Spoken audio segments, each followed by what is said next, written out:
حضرت صہیب رضی اللہ عنہ کی ہجرت. حضرت صہیب رضی اللہ عنہ نے رسول اللہ صلی اللہ علیہ وسلم کے بعد ہجرت کی. انہوں نے جب ہجرت کا ارادہ کیا تو مشرکین نے انہیں روک لیا. ان کے پاس بہت سا مال تھا، وہ مال سے دستبردار ہو گئے تو مشرکین نے ان کی راہ چھوڑ دی. جب وہ مدینہ پہنچے اور رسول اللہ صلی اللہ علیہ وسلم کو واقعہ سنایا تو آپ نے فرمایا ربح البیع یا ابا یحییٰ، ابو یحییٰ یہ بیع کامیاب رہی، تمہاری یہ تجارت کامیاب رہی. ان کی کنیت ابو یحییٰ تھی. اور اس کے بارے میں سورۃ البقرہ کی آیات ہیں، آیت نمبر 207. وَمِنَ النَّاسِ مَن يَشْرِي نَفْسَهُ ابْتِغَاءَ مَرْضَاتِ اللَّهِ وَاللَّهُ رَءُوفٌ بِالْعِبَادِ، کہ کچھ لوگ ایسے ہیں جو اللہ کی رضا چاہنے کے لیے کیا کرتے ہیں؟ اپنا آپ بیچ ڈالتے ہیں. یشری نفسہ، لے جاؤ میری جان لے جاؤ، لیکن مجھے اللہ کی رضا چاہیے.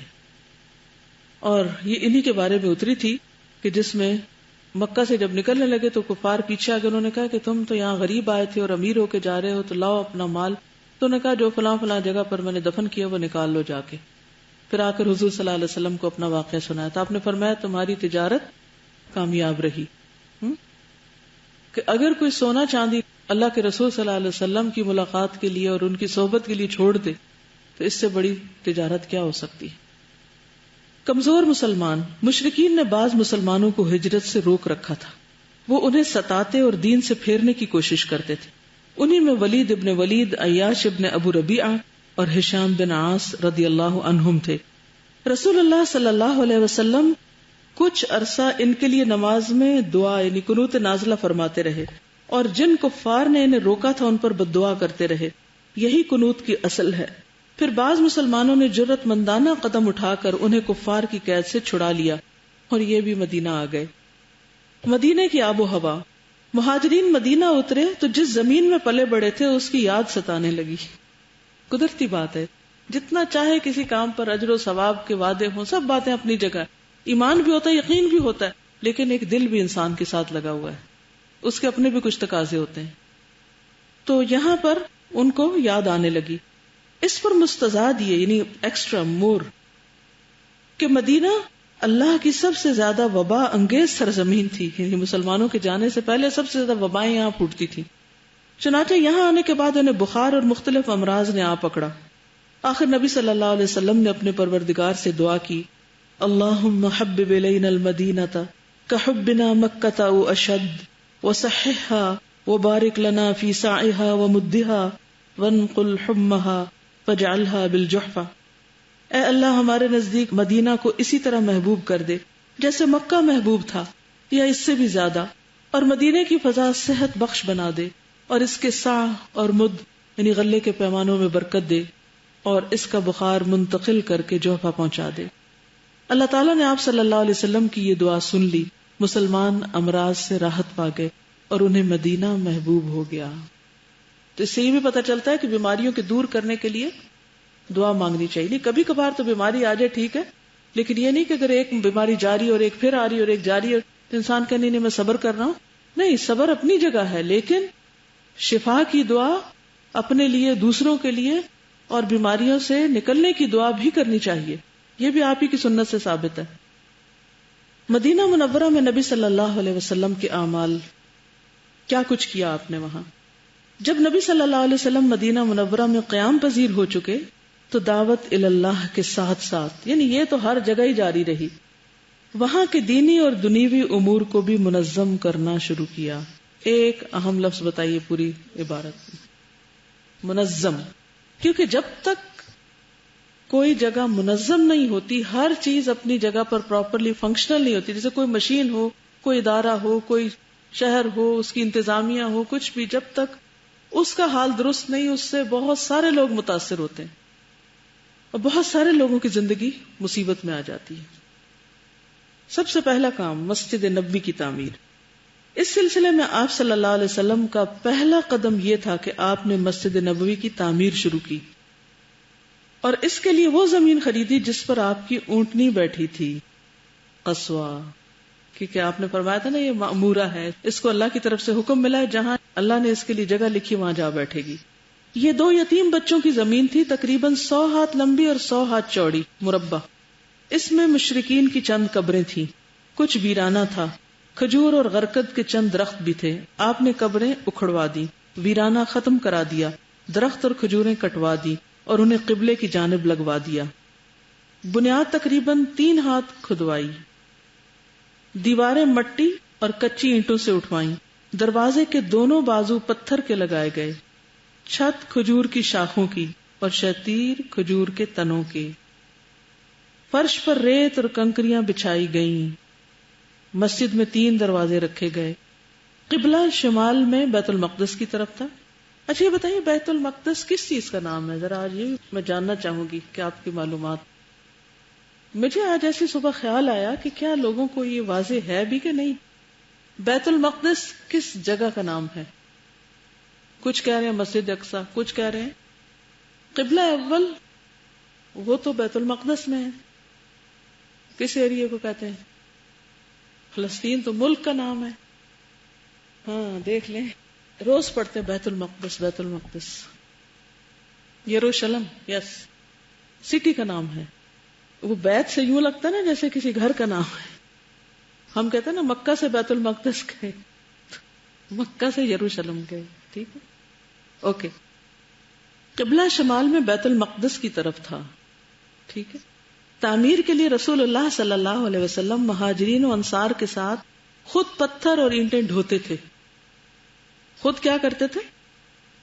پتھر اور اینٹیں ڈھوتے تھے. آپ صرف حکم ہی کر دیتے کافی نہیں تھا. خود کیوں ڈھوتے تھے؟ ہر مقام پر آپ کاموں میں خود ساتھ رہیں. ہمارے ہاں تو ہوتا ہے نا انچارج کا کام ہے وہ صرف کھڑا ہو کر دیکھے، خود نہ کام کرے، بتائے صرف. جبکہ کام ہوتا ہی وہ ہے جس میں انسان خود لگے. جتنی ہمت توفیق کو ہاتھ لگائیں پھر آپ دیکھیں کتنی تیزی سے کام سمٹتا ہے. چاہے کرسی اٹھانے کا معاملہ ہو یا کتاب اٹھانے کا یا صفائی کا یا چادر بچھانے کا، صرف ایک ہاتھ تو لگائیں آپ. یہ ایک خاص برکت ہے اس میں. اب دیکھیں نا، اگر ماں گھر میں بچوں کو کہتی رہے یہ کر دو وہ کر دو تو کیا صورت ہوتی ہے. اور اگر آپ کہیں ہم سب مل کے کرتے ہیں، کتنی دیر لگتی ہے کام کو، اور سارے خوشی خوشی لگ بھی جاتے ہیں. پھر اس میں ایک سپورٹ بھی ہوتی ہے نا کہ سب آپ کو دیکھ رہے ہوتے ہیں اور آپ مل کر جب ایک کام کرتے ہیں تو اس میں ایک لطف ہی اور ہوتا ہے. اور اس کے ساتھ ایک اور مزے کی بات، آپ رجز پڑھتے تھے، یعنی شعر پڑھتے تھے، اور مہاجرین و انصار بھی رجز پڑھتے تھے. اس سے ان کی تیزی اور بڑھ جاتی تھی. اس سے کیا پتہ چلتا ہے کہ کام کرتے وقت اگر اچھی گفتگو یا کوئی ترانہ یا کوئی نظم یا کوئی شعر یا کوئی ایسی چیزیں پڑھی جا رہی ہوں تو اس سے انسان کا دل جو ہے اس میں ایک خاص قسم کی خوشی آ جاتی ہے، اور وہ خوشی اس کام کو آسان کر دیتی. کیونکہ جب بڑا صرف حکم دے رہا ہو اور چھوٹے صرف کام مسکین کر رہے ہوں تو ڈی موٹیویٹڈ ہوتے ہیں، وہ تو غصہ کرتے ہیں کہ یہ کیا ہمارے سر پہ مصیبت سوار ہے. لیکن جب آپ خود ساتھ کام کرتے ہیں تو ان کے دلوں میں آپ کی محبت پیدا ہوتی ہے.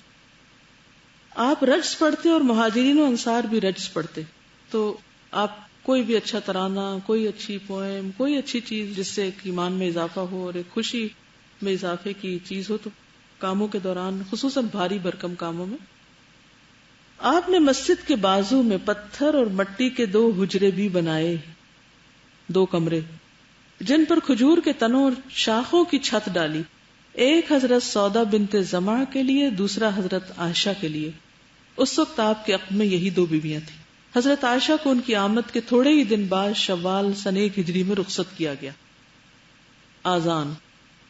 اب مسلمان 5 نمازیں باجماعت ادا کرنے کے لیے حاضر ہو رہے تھے اور اس کے لیے وہ وقت کا اندازہ لگاتے تھے، مگر دقت یہ تھی کہ کوئی بہت پہلے آ جاتا تو کوئی دیر سے پہنچتا، ایک وقت میں نہیں آ پاتے تھے، آرگنائزڈ نہیں تھے. چنانچہ نبی صلی اللہ علیہ وسلم اور مسلمانوں نے مشورہ کیا کہ کوئی ایسی علامت اختیار کی جائے جس سے سب کو وقت کا پتہ چل جائے. جیسے آپ کے ٹائم ٹیبل میں تکبیرات ہوتی ہیں.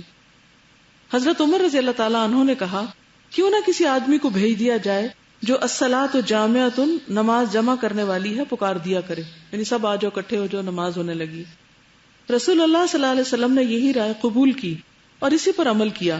پھر حضرت عبداللہ بن زید بن عبد ربہ انصاری نے خواب میں آذان سنی. اور آ کر رسول اللہ صلی اللہ علیہ وسلم کو خبر دی. آپ نے فرمایا انہا لرؤیا حق، یہ سچا خواب ہے. اس میں سیکھنے کی کیا باتیں ہیں؟ کیا اللہ تعالیٰ اپنے نبی کو وحی کے ذریعے نہیں بتا سکتے تھے؟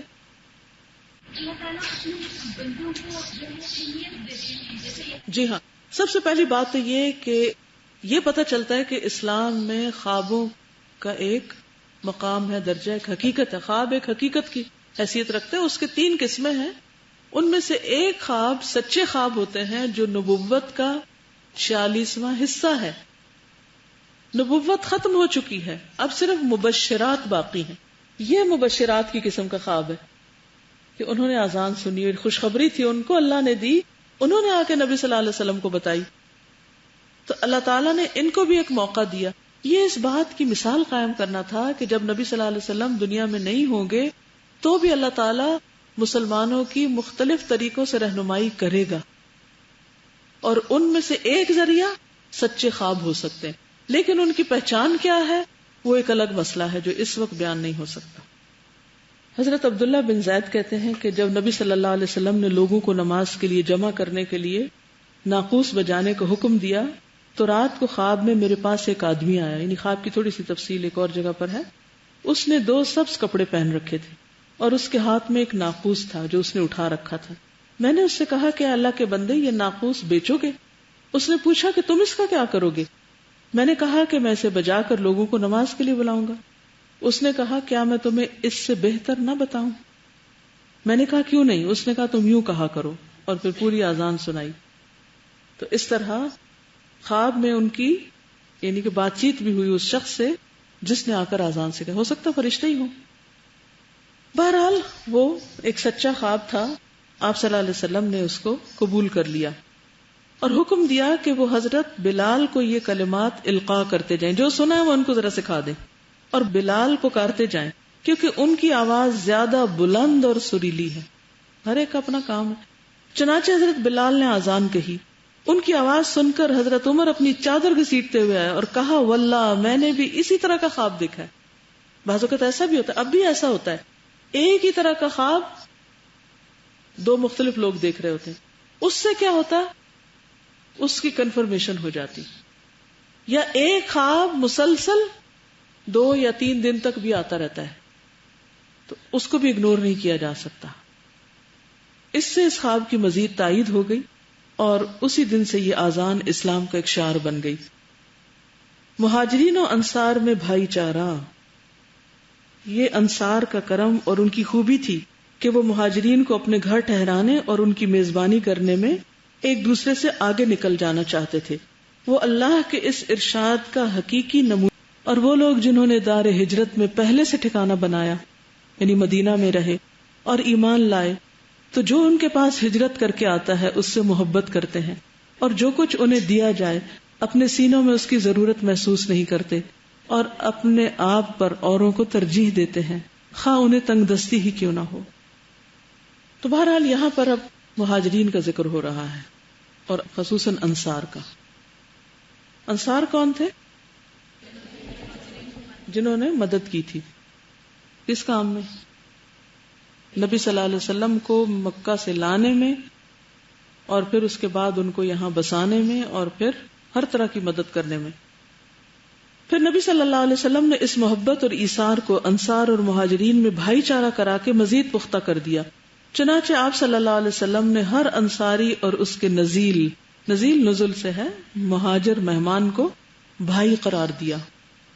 یہ کل 90 آدمی تھے، آدھے مہاجرین سے اور آدھے انصار سے. آپ نے ان کے درمیان غم گساری پر اور اس بات پر بھائی چارہ کرایا کہ قرابت داروں کی بجائے وہی موت کے بعد ایک دوسرے کے وارث ہوں گے. بعد میں وراثت تو منسوخ ہو گئی لیکن بھائی چارگی باقی رہی. یہ بھائی چارگی یعنی انصار ہونا حضرت انس بن مالک کے مکان پر عمل میں آئی. یعنی یہ سب کچھ مسجد میں نہیں ہوا تھا، حضرت انس کے گھر پہ ہوا تھا. مہاجرین سے انصار کی محبت ہی کا نتیجہ تھا کہ انہوں نے نبی صلی اللہ علیہ وسلم کو اپنے کھجوروں کے باغات پیش کیے کہ آپ ان کے اور مہاجرین کے درمیان انہیں تقسیم فرما دیں. آپ نے انکار فرمایا تو انہوں نے کہا پھر آپ لوگ کام کر دیا کریں اور ہم پھلوں میں آپ کو شریک کر لیں گے. آپ صلی اللہ علیہ وسلم نے اس کو منظور کر لیا۔ حضرت سعد بن ربیع بڑے مالدار انصاری تھے۔ انہوں نے اپنے مہاجر بھائی عبد الرحمن بن عوف سے کہا، میرا مال آدھا آدھا تقسیم کر لو، میری 2 بیویاں ہیں، دیکھ لو، جو تمہیں زیادہ پسند ہو مجھے بتلا دو، میں اسے طلاق دے دیتا ہوں، عدت گزر جائے تو اس سے شادی کر لینا۔ عبد الرحمن بن عوف نے کہا، اللہ آپ کے اہل اور مال میں برکت دے، آپ لوگوں کا بازار کدھر ہے؟ انہوں نے انہیں بنو قینقاع کا بازار بتلا دیا۔ وہ واپس آئے تو ان کے پاس کچھ فاضل پنیر اور گھی تھا، یعنی بزنس کر کے شام تک کھانے کا سامان لے آئے۔ پھر تھوڑے ہی دن گزرے کہ انہوں نے مال بھی کما لیا اور ایک انصاری عورت سے شادی بھی کر لی۔ تو جہاں ایک طرف انصار سب کچھ آفر کر رہے تھے، وہاں دوسری طرف مہاجرین کیا کر رہے تھے کہ ہاتھ پاؤں توڑ کے بیٹھ گئے کہ مفت میں کھانے کو مل رہا ہے، اب کسی کام کی کیا ضرورت ہے؟ کیا کیا؟ ہر ایک اپنا اپنا حصہ ڈالتا تھا۔ دیکھیں، انسان جو کچھ کرتا ہے وہ کسی پر احسان نہیں۔ ہم میں سے بعض اوقات لوگ چھوٹا موٹا کوئی کام کر لینا تو وہ دوسروں پہ ہی احسان جتاتے رہتے کہ انہوں نے دوسروں کے لیے کچھ بہت ان پہ احسان کیا، حالانکہ ان احسنتم احسنتم لانفسکم۔ انصار احسان کر رہے تھے اور مہاجرین وہ کام میں لگ گئے، فارغ نہیں بیٹھے۔ تو ہر ایک کو اپنے اپنے حصے کا کام کرتے رہنا چاہیے۔ انصار کا نام کس نے رکھا تھا؟ خود اللہ سبحانہ وتعالیٰ نے۔ غیلان بن جریر کہتے ہیں، میں نے انس سے دریافت کیا رضی اللہ تعالیٰ عنہ سے کہ انصار کے نام کے متعلق بتائیے، نام آپ نے خود رکھا تھا یا اللہ تعالیٰ نے یہ نام رکھا؟ تو انہوں نے فرمایا کہ ہم نے نہیں رکھا بلکہ اللہ تعالیٰ نے ہمارا یہ نام رکھا۔ ایک بار حضرت انس کہتے ہیں کہ رسول اللہ صلی اللہ علیہ وسلم نے عورتوں اور بچوں کو غالباً کسی شادی سے آتے ہوئے دیکھا، نہیں مل کے سارے اکٹھے آ رہے تھے۔ تو نبی صلی اللہ علیہ وسلم نے کھڑے ہو کر 3 بار یہ فرمایا، اے اللہ گواہ رہنا کہ تم لوگ مجھے سب انسانوں سے زیادہ پیارے اور محبوب ہو، یعنی انہیں دیکھ کے خوش ہو رہے تھے۔ ورنہ آج کل تو آپ دیکھیں کہ جو جغرافیائی نفرتیں ہیں، جغرافیے کی بنیاد پر، رنگ، قوم اور نسل کی بنیاد پر، انہوں نے انسانوں کو بیڑا غرق کر دیا اور انسانوں کی خوشیاں چھین لی۔ یہ سندھی ہے، یہ بلوچی ہے، یہ مہاجر ہے، یہ پٹھان ہے، یہ پنجابی ہے، یہ فلاں اور یہ فلاں ہے، اور اسی نظر سے ایک دوسرے کو دیکھتے رہتے ہیں، اور صرف کوئی اپنی زبان بولنے والا یا اپنے کلچر کا تو اسی سے محبت کرتے ہیں۔ لیکن یہاں پر آپ دیکھیں کہ اللہ کے رسول صلی اللہ علیہ وسلم نے محبت کی ایک نئی اور انوکھی بنیاد دی جو آج سے پہلے دنیا میں اس طرح نہ تھی، اور وہ کیا تھی؟ دین اور اللہ کی خاطر محبت۔ نبی صلی اللہ علیہ وسلم نے فرمایا کہ انصار سے تو مومن ہی محبت رکھے گا اور ان سے بغض صرف منافق رکھے گا۔ جو انصار سے محبت رکھے گا اللہ اس سے محبت رکھے گا، اور جو انصار سے بغض رکھے گا اللہ اس سے بغض رکھے گا۔ تو اس سے کیا پتہ چلتا ہے؟ اللہ کے دین کے مددگار ہیں، ان کی محبت بھی ایمان کا حصہ ہے۔ جی ہاں، جو لوگ اللہ کے دین کے مددگار ہوں۔ دیکھیے آپ کے آس پاس ہیں کوئی؟ ہے نا جو نحن انصار اللہ کہتے ہیں، جو بھی کسی طرح اپنی جان، مال، وقت، صلاحیت، کسی بھی چیز کے ساتھ دین کے کسی کاز کو فائدہ پہنچا رہے ہیں، ان سے اگر کوئی ہمارا ذاتی اختلاف ہو بھی تو بھی اس کو پیچھے چھوڑ کر اللہ کی خاطر ان سے محبت کرنی چاہیے۔ اور اس کا طریقہ جو مجھے بہت فائدہ دیتا ہے، میں جب کسی بھی شخص کے اوپر یہ سوچ کے نظر ڈالتی ہوں نا کہ یہ اللہ کے دین کا کام کرتا ہے، تو میرا سارا غم، غصہ، دکھ، تکلیف، کسی بھی قسم کی اگر اس سے کوئی شکایت ہو، سب دور ہو جاتی۔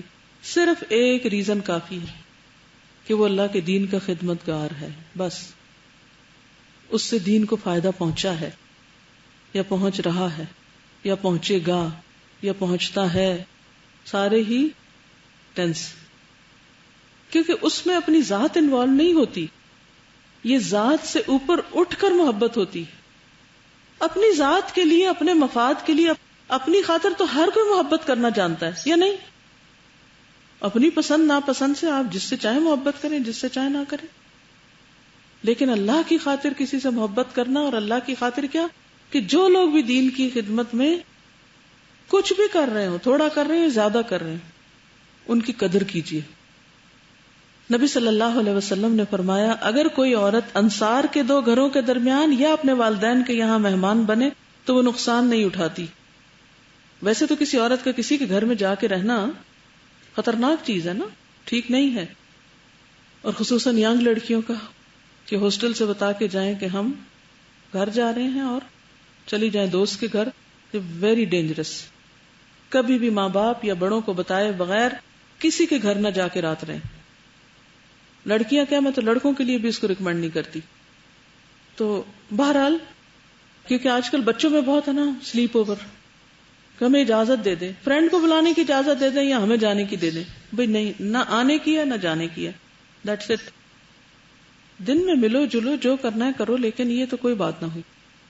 تو اسی طرح بعض اوقات ماں باپ اجازت نہیں دیتے تو وہ کہتے ہیں یہ تو بڑے ہی ظالم ہے، ساری دنیا جاتی ہے اور یہ تو سخت ظالم ہے ہم پر.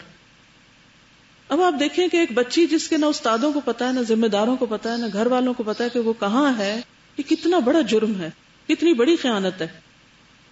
آپ کو پتا ہے ایسے اعمال سے انسان کی نیکیاں برباد ہو سکتی ہیں. دھوکہ کسی مسلمان کی صفت نہیں ہوتی، یہ دھوکہ دینا ہے، ماں باپ کو بھی دینا ہے اور ذمہ داروں کو بھی دینا ہے. تو مومن دھوکے باز نہیں ہوتا، وہ سچ بولنے والا ہوتا ہے. بالکل، سب سے پہلے تو خود کو دھوکہ دے رہا ہوتا ہے، وہ سمجھتا ہے کہ ہم ٹھیک کر رہے ہیں. لیکن آپ صلی اللہ علیہ وسلم نے ماں باپ کے بعد اگر کسی کے گھر کو محفوظ بتایا تو انصار کا گھر بتایا. اس دور میں کہ انصار کا گھر ایسا ہی ہے جیسے ماں باپ کا گھر ہو، کہ جیسے کوئی لڑکی اپنے میکے جاتی ہے نا، تو بالکل انصار کا گھر بھی میکے جیسا. لیکن انصار اس دور کے یہ 80-90 لوگ تھے. آج کے دور میں کسی کے نام کے ساتھ انصاری لگے اس کو اس صفت میں مت شامل کر لیں.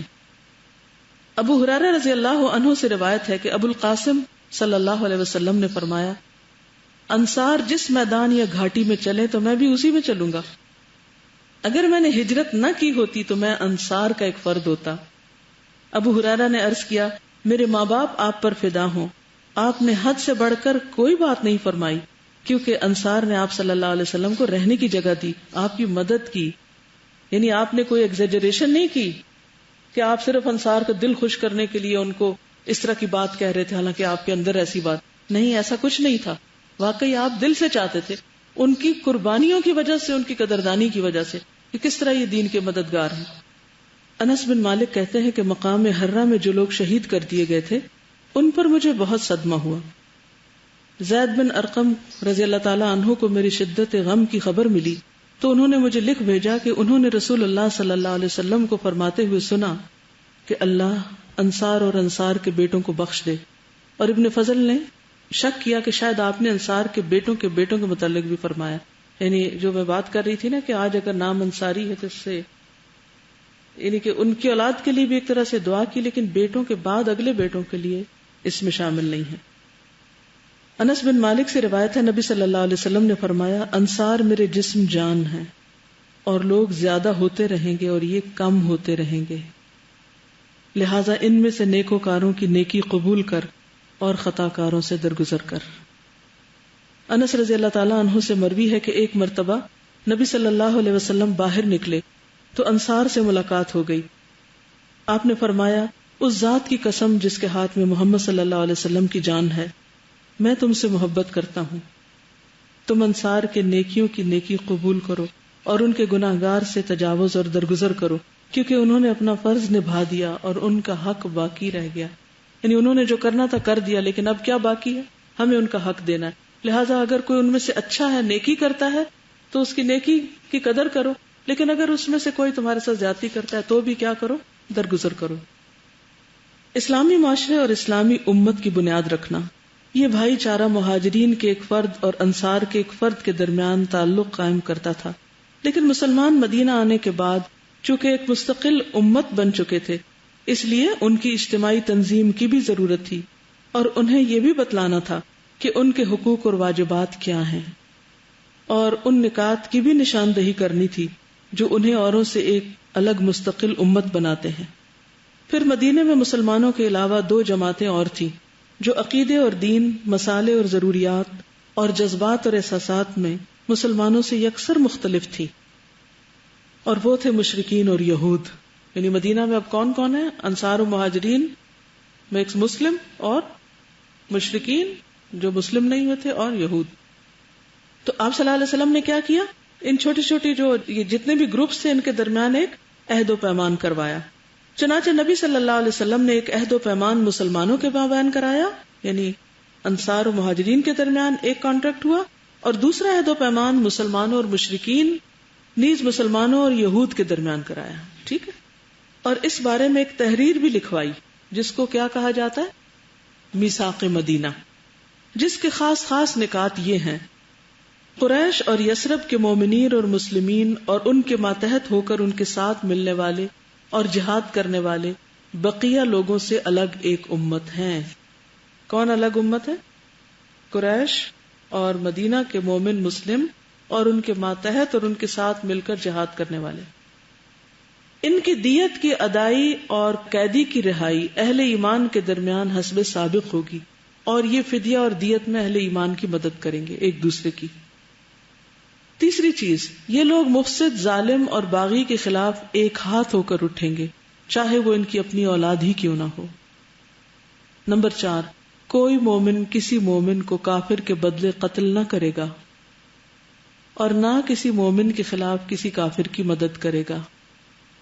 نمبر 5، اللہ کا ذمہ ایک ہے، لہذا ایک معمولی آدمی کا دیا ہوا ذمہ بھی سارے مسلمانوں پر لاگو ہوگا، یعنی امان، ذمہ سے مراد امان ہے.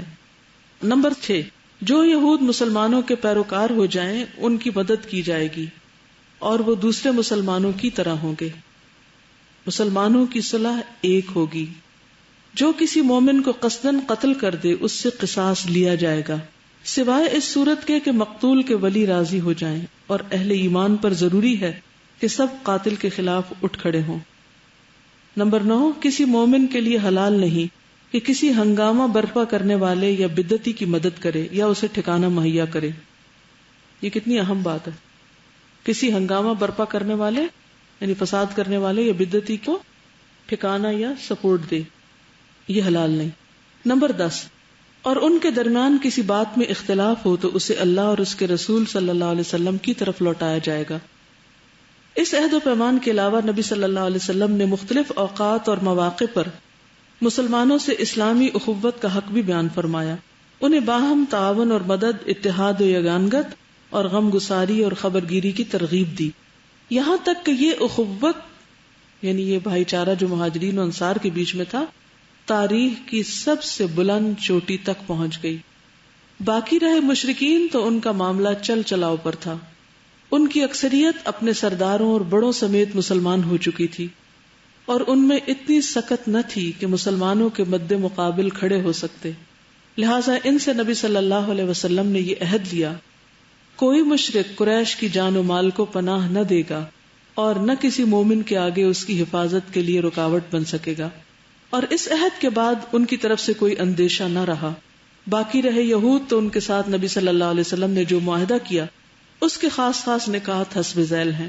نمبر 1، یہود مسلمانوں کے ساتھ ایک امت ہوں گے، یعنی ایک قوم ایک طرح سے.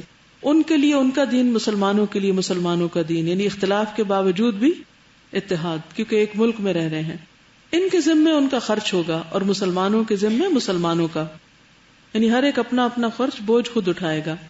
نمبر 2، جو طاقت اس معاہدے کے کسی بھی فریق سے جنگ کرے گی یا یثرب پر حملہ آور ہوگی سب اس کے خلاف آپس میں تعاون کریں گے اور ہر ایک اپنی جانب کا دفاع کرے گا. نمبر 3، اس معاہدے کے شرکاء کے درمیان خیر خواہی، خیر اندیشی اور نیکوکاری کے تعلقات ہوں گے، گناہ کے نہیں.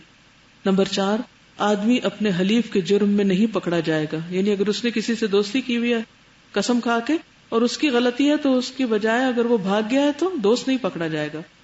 نمبر 5، مظلوم کی مدد کی جائے گی. نمبر 6، جب تک جنگ برپا رہے گی یہود بھی مسلمانوں کے ساتھ خرچ برداشت کریں گے. نمبر 7، اس معاہدے کے شرکاء پر یثرب میں ہنگامہ آرائی اور کشت و خون حرام ہوگا. نمبر 8، اور اگر ان میں کوئی ہنگامہ یا جھگڑا برپا ہو جائے تو اس کا فیصلہ اللہ اور اس کا رسول کریں گے. فیصلہ جب اللہ کے رسول کے پاس آ گیا یہود کے ساتھ معاہدے میں، تو اس سے کیا پتہ چلتا ہے کہ ایک طرح سے آپ کو منصف اور رہنما مان لیا گیا تھا کہ فائنل اتھارٹی آپ کے ہاتھ میں. نمبر 9، قریش اور ان کے مددگاروں کو پناہ نہیں دی جائے گی. نمبر 10، اور یہ معاہدہ کسی ظالم یا مجرم کے لیے آڑ نہ بنے گا کہ اس کو فائدہ پہنچے اس سے. اس قرارداد کے ذریعے سے یثرب کے سارے باشندے مسلمان، مشرکین اور یہود ایک ہی وحدت کی لڑی میں پرو دیے گئے. اس میں بہت بڑے بڑے لیسنز ہیں، سارے جو پچھلا ہے نا معاہدوں میں. ایک تو آپ دیکھیے کہ جو مسلمانوں کا آپس میں اخوت کا ایک معاہدہ ہے وہ دین کی بنیاد پر ہے، لیکن جو مشرکین کے ساتھ اور یہود کے ساتھ ہے وہ کس بنیاد پر ہے؟ قومیت کی بنیاد پر. اس میں مسلمانوں کے لیے کیا سبق ہے کہ اگر کسی ایسے ملک میں رہتے ہیں جہاں مسلمان بھی ہیں، نان مسلم بھی ہیں، یا کسی نان مسلم کے یعنی ملک کی شہریت اختیار کیے ہوئے ہیں، تو جو وہاں کے قانون ہوگے اور وہاں کے جس معاہدے کے تحت ان کو وہاں امان ملی ہوئی ہے یا رہنے کے حقوق ملے ہوئے، وہ ان کی پابندی اس قومی سینس میں کریں گے، لیکن مسلمانوں کے ساتھ جو ان کے میل ملاقات یا تعلق داری ہے وہ اس میں محبت کی بنیاد دین ہوگا. تو بعض تعلقات بعض کے مقابلے میں آخرت کے اعتبار سے زیادہ فائدہ مند ہے اور بعض دنیا کے اعتبار سے فائدہ مند ہے. تو اس سے یہ پتہ چلتا ہے کہ کسی نان مسلم کے ساتھ کوئی کانٹریکٹ کرنا حرام نہیں، منع نہیں. ہاں اس کے آگے پھر کیا امپلیکیشنز ہیں، کہاں کہاں تک اس کے اثرات جاتے ہیں، وہ پھر دیکھ کے سوچ سمجھ کے کیا جائے گا. ان چیزوں کو آپ جنرلائز نہیں کر سکتے. اس قرارداد کے ذریعے سے یثرب کے سارے باشندے مسلمان، مشرکین اور یہود ایک ہی وحدت کی لڑی میں پرو دیے گئے. دیکھیں وحدت کی کئی بنیادیں ہیں اتحاد کی. ایک ہے انسانی وحدت. انسانی وحدت کا رشتہ وہ کس اعتبار سے ہے؟ یا ایھا الناس اتقوا ربکم الذی خلقکم من نفس واحدہ وخلق منہا زوجہا وبث منہما رجالا کثیرا ونساء، کہ سب آدم کی اولاد ہے. ہر انسان کی جان قابل احترام ہے کیونکہ وہ آدم کی اولاد ہے، اور آدم کی اولاد ہونے کی حیثیت سے سب انسانوں کا احترام لازم ہے. پھر یہ ہے کہ اس میں پھر تقسیم ہو جاتی ہے، کوئی مسلم ہے کوئی کافر ہے. اب مسلم کے ساتھ جو تعلق ہے وہ مختلف نوعیت کا ہوگا، کافر کے ساتھ تعلق مختلف نوعیت سے ہوگا. یہ نہیں کہ اگر کوئی کافر ہے یا مشرک ہے یا یہودی ہے تو وہ صرف ان ٹائٹلز کی وجہ سے قابل نفرت ہے. وہ بحیثیت انسان اس کے ساتھ انسانیت کے درجے میں معاملہ ہوگا. اور پھر جو صاحب ایمان ہے، اور صاحب ایمان میں بھی درجے ہیں، جیسے اب انصار کا درجہ مختلف ہے دوسرے مسلمانوں کی نسبت. تو ہر ایک کا اپنا مقام اور اپنا درجہ ہے. وحدت کے نام پر آپ مقام اور درجے نہیں ختم کر سکتے. اب مثلا کوئی کہے کہ جو قرآن میں لکھا ہوا ہے انما المؤمنون اخوہ، کہ سارے مومن بھائی بھائی ہیں، لہذا ایک ہی جیسے تو ہیں، سب برابر ہیں، ماں باپ بھی، بہن بھائی بھی، رشتہ دار سب ایک. نہیں، یہ نہیں ہوتا. ہر چیز میں اللہ نے درجے رکھے اور یہ اس کائنات کا حسن ہے، اور ان درجوں کو اس طرح قبول کرنا بھی دین کا حصہ ہے. ٹھیک ہے نا؟ بس اس میں غلوب نہیں ہونا چاہیے، کسی بھی چیز کو اس کی حد سے آگے نہیں بڑھانا چاہیے، لیکن احترام کا درجہ، بڑے ہونے کا درجہ، کہ کسی کی بڑی عمر کی وجہ سے اس کی عزت کرو، کسی کے علم کی وجہ سے اس کی عزت کرو، یا دین کی کسی خدمت کی بنیاد پر اس کی عزت کرو، یا کسی بڑی قربانی کی وجہ سے اس کی عزت کرو، تو یہ ساری چیزیں اپنی اپنی جگہ پر مانی جائیں گی.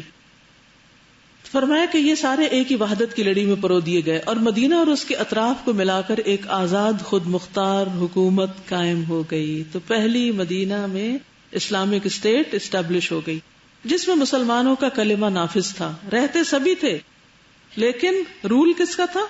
مسلمز کا، اور جس کے سربراہ محمد الرسول اللہ صلی اللہ علیہ وسلم تھے.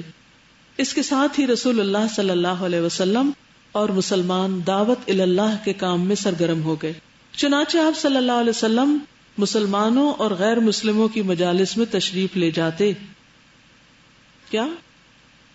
جی، غیر مسلمز کی مجالس میں. وہ کیوں؟ دعویٰ ہو کیسے سکتی ہے جب تک ان کی مجالس میں تشریف نہیں لے جائیں گے آپ؟ ان کے سامنے کلام اللہ کی آیات تلاوت فرماتے. کتنا بڑا سبق ہے اس میں.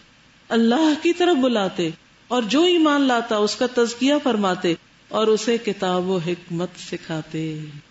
یہ تھا کرنے کا کام جو آپ ہر حال میں کرتے رہے، ہمیشہ کرتے رہے. ٹھیک ہے. ایک بات یہ کہ الحمدللہ اس سفر میں لوگوں نے بڑی بڑی تکلیفیں اٹھا کے ساتھ شرکت کی ہے. یہ ایک خط مجھے ملا کسی ایک برانچ کا ہے. اس میں انہوں نے لکھا ہے کہ ہم لوگ اپنی روٹین کی کلاسز کے ساتھ الحمدللہ سیرت رسول کی کلاس بھی آن لائن اٹینڈ کرتے ہیں. اس 1.5 گھنٹے کی اضافی کلاس کی وجہ سے ہمارا معمول کا شیڈیول متاثر ہونے کا خدشہ ہوا، تو طالبات سے کہا گیا کہ اگر سیرہ کی کلاس لینی ہے تو پھر ہمیں صبح 6 بجے کلاس شروع کرنی ہوگی. ہمارے پاس تمام طالبات اقامتی ہیں، یعنی ہاسٹل میں، سوائے 3 لوگوں کے، وہ بھی یہاں سوسائٹی سے پیدل آتی ہیں. سب لڑکیاں الحمدللہ بخوشی راضی ہو گئی. اب ہم صبح 6 سے 2 بجے تک کلاسز لیتے ہیں. بیچ میں ہر 2-2.5 گھنٹے کے بعد 3 سے 5 منٹ کی بریک کر لیتے ہیں. 3 سے 5 منٹ بس. اسٹوڈینٹس الحمدللہ بہت شوق اور دلچسپی سے پڑھ رہی ہیں. اسوہ حسنہ کی عملی جھلکیاں دیکھنے کے بعد الحمدللہ رویوں میں بھی تبدیلی آ رہی ہے. وآخر دعوانا ان الحمدللہ رب العالمین. سبحانک اللہم وبحمدک نشہد ان لا الہ الا انت نستغفرک ونتوب الیک. السلام علیکم ورحمۃ اللہ وبرکاتہ.